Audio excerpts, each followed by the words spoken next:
நம்பிட்டாங்களா?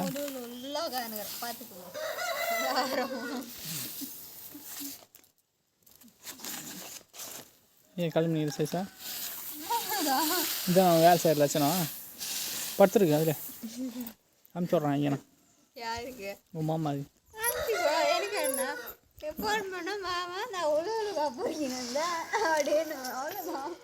உழவில் போக சொன்னால் உழவில் போறீங்க இது மாடு பேன் மாதிரி இப்படி தான் வேலை செய்யுது.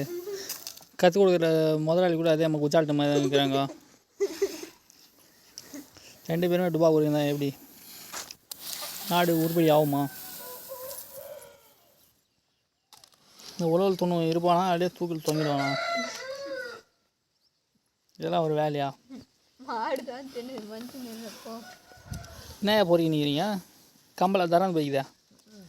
கம்பல் திருவாணி எழுதி போச்சு. சிறகானி இல்லை கம்பளே தரான் போட்டா அப்படி இல்லை நல்லா தடவுங்க. என்ன இருக்கும் பாரு இதா ஓ கொஞ்சம் கொஞ்சமாக எடுத்து தடவை அப்போ தான் கிடைக்கும். கம்பல் தான் இல்லைன்னு நிற்கிறியா? அது என்ன அது கரப்பாம்பூச்சி எடுத்துனுக்குற?